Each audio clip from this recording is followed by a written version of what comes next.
Yan, dito na sa baba. Tapos na yung sa taas. Ang kulang na lang namin doon is yung ilaw at saka yung sliding window. So, ano ko na lang yun, i-video ko na lang yung pagka natapos na. So, ayan na, nagpa-plastering na dito sa baba. So, yung ano namin dito is yung beam namin dito is wala kami yung nose. Same do. Dito lang meron. Kasi nagkakaroon kami dito ng sariling beam. Kasi yung poste namin dito is magkatapatan. Tapos siya niya nakikita yung ano, may mga itim-itim na yan. Plywood yan. Kasi yung pinormas namin kasi dyan ng plywood.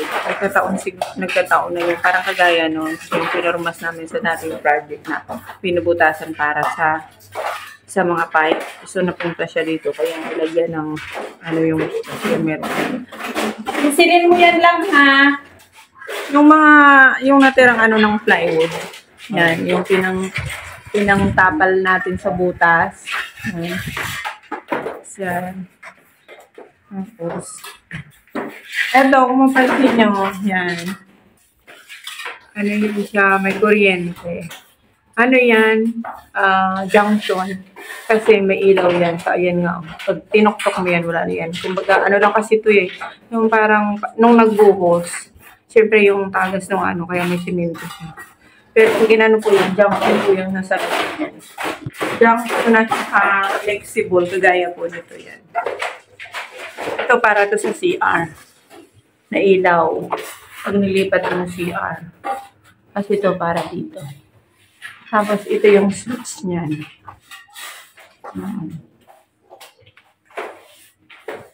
Yan naman ang switch na para sa CR.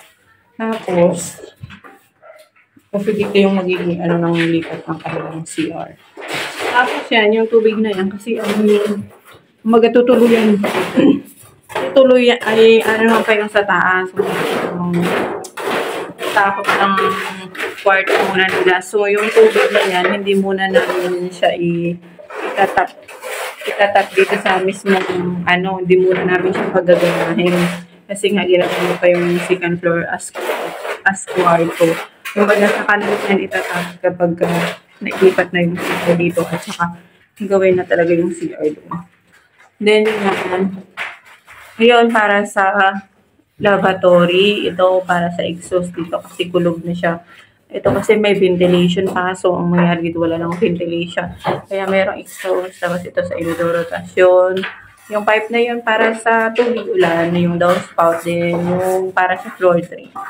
Yan, i-connect yan siya kapag hindi pa yan i-connect na ngayon. Kasi nga, magiging serve as kusina muna nila ito kasi stay muna ang kanilang CR. So, yun pa lang kasi yung ni client. Kumbaga, naka-prepared lang siya lahat. So, yan. Saka na yan siya i-connect kapag itutuloy. Saka para ano din kasi. Yung alam mo yung hindi may iwasan, nahuhulugan siya, mahuhulugan doon. So, second floor, mahulugan ang kung ano-ano. So, ang tendency, magbabara. Kaya, naka-open lang siya. Naka-open lang muna siya hanggang hindi doon ginagawa sa taas. Yung sa amin kasi sa pre-store, kung nakita niyo yung inlet ko doon, nakakunik na yun lahat. Pero pagdating doon sa taas, sinunog namin yung dulo, tinikong para hindi mahulugan ng kung ano-ano. Yung kasi, kaya namin na kinunik na siya. Kasi nga, yung CR namin doon is nakalipat na talaga dito. Yun, nakamove na yung CR. Kaya kailangan talaga nakakunik na siya. Di nakasami na yun. So, ito pag kinisami nila, ito mataas pa. Mas mataas. Itong pinto na to, kasi titibagin kasi yan. Itong pinto na to, ililipat doon. Area. Hindi pa lang alam kung saan dito yung kanilang, bukas pa kasi yan itatapol yung kung saan ang pwesto ng lababo. Hindi naman kasi pwede na doon maglababo kasi yun nga yung area ng paglilipatan ng CR. So, or less, mga dito yan siguro na side. Alam ba, bukas pa yan lilinawin. Si partner ang kausap. So, hindi ko gaano alam yung detalye ng kanilang usapan. Hindi ako gaanong nagtatanong sa kanya kasi siya naman ang laging nandito. Ayan. Bilis yan. Kasi J lang yung ano namin. Dalawa lang sila kasi maliit lang yung area. Tapos, kaya kung mabakante si J. Charot. Hindi, gusto ko kasi i-maintain yung ano, ituloy-tuloy yung pasok niya. Bago kami lumipat ng malayo. Pag doon sa malayo, yung kailangan talaga yung malamang tao. Sobrang bait kasi nito ni J. Mabait, masipag. Kaya ayaw kong magpahinga siya. Hindi, gusto ko yung sunod-sunod yung pasok niya. Kasi, ano yan, talagang ano siya. Nag-antay talaga siyang meron kaming gagawin ulit. Hindi siya pumasok sa iba. Kasi daw mababa yung rate niya sa iba. Hindi siya pumasok talaga. Talagang kung ilang linggo kaming nabakante, ganun din siya. So, ayan. Bukas uli, or maybe pag naikabit na yung ilaw sa taas at saka yung sliding window, ako mag-video sa taas. Pero more or less baka bukas ako na dito kasi mag-aano ng lababo. Ako yung mag-aano sa ano. Minsan kasi sa plumbing gusto ko yung nakabukod-bukod siya. Thank you. Yan, dito sa corner magkakaroon tayo ng manhole kasi ang nakabang na tubo dito 4. Malaki po yan. Ito yung sa main ng ano, yung sewer line papunta sa main drainage. Yan. So gagawa tayo dito ng manhole, tapos kukunik natin dyan.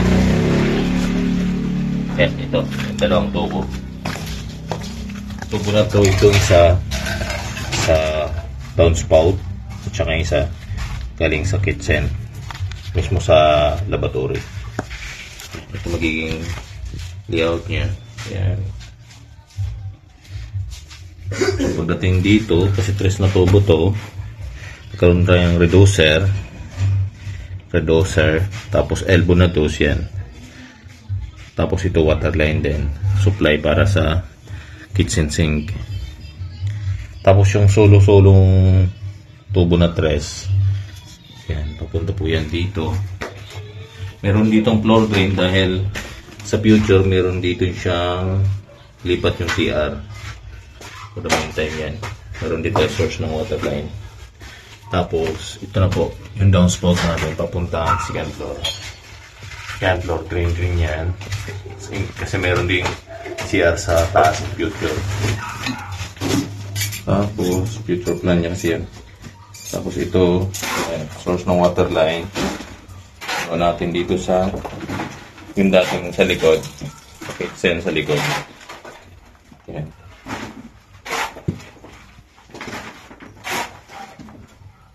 Yung sobrang lupa, tanggalin natin. Dahil ang elevation na kukunin natin yung elevation ng ano, main. Yung dati po tayo.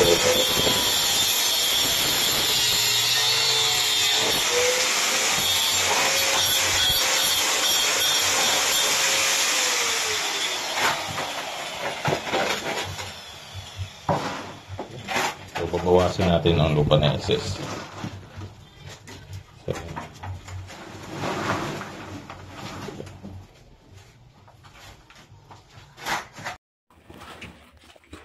So, nag-plumbing na sila.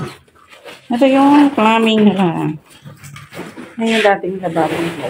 Wait lang ha. Tapos ito. Ito yung ano ng tubig. Hindi muna namin kinunik itong para sa second floor ng CR. Ito lalagyan siya ng takip.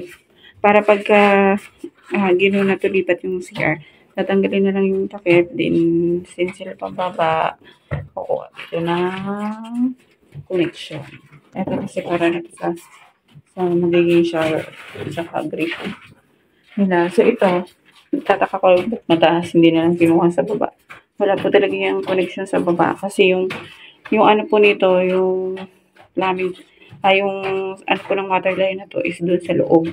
Kumbaga yung doon na linya sa loob, kumuha lang doon, tusok lang dito nung papunta dito para doon sa sa lababo nito dati. Kaya wala ka talagang makukuha dyan sa baba na ano, hindi doon sa loob ng, dito sa loob ng existing na CR. So sa ngayon kasi hindi pa naman dito ililipat, magiging kasi na muna nila to for the meantime. Habang hindi pa ikukulo yung CR sa taas at ang lipat CR dito sa iba. So ito para siya sa tubig, ulan. So wala naman tayong ibang kadaanan ng tubig, ulan. Pero just in case ito, kasi pag tinuloy nila, pwede na sila doon maglagay ng downspout sa labas para wala natin itong ano sa dito. Pwede nila doon lipat.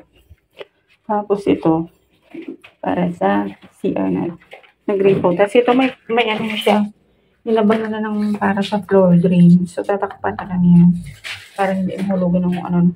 So tres ito. Tres yan. Isang linya yan. Pag ganun doon. Makikita naman natin yan magkabukod yung paglabas ng tubig pag tinesting. Kasi iti-testing naman natin yun pati itong sa lababo. So makikita nyo yun. Sa ngayon kasi hindi ko pa matesting kasi ano siya, bago pa lang siya. So pinalagyan ko yung flanger yung butas ko. Yan, talaga.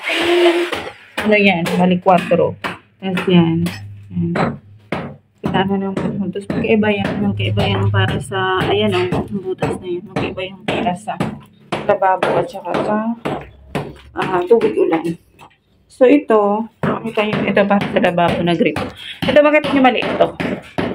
Dos lang yan hanggang dito.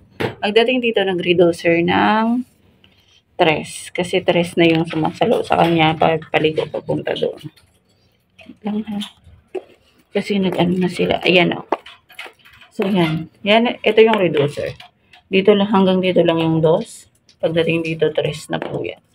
Nakabukod po yan. Kasi hindi may iwan. Pero na sibo-sibo. So pag sakaling magbara, so maliit lang yung sundutin nga dito papunta dito. Kasi yung dito sumasalo, 3 siya. So malaki. Kung bakit gan 2? Kasi 5 yung ano natin. 5 yung ating wall. So pag ginamitan pa natin yan ng 3 yan, so manipis na lang yung matitira. So 2 lang yung dito niya. No, tapos yung inaano na nila, nililiot na nila kasi mag-ano sila. Mag-flooring. So maglalatag muna ng wire. Abang papunta din. Bukas kasi titibagin. Bukas yung titibagin.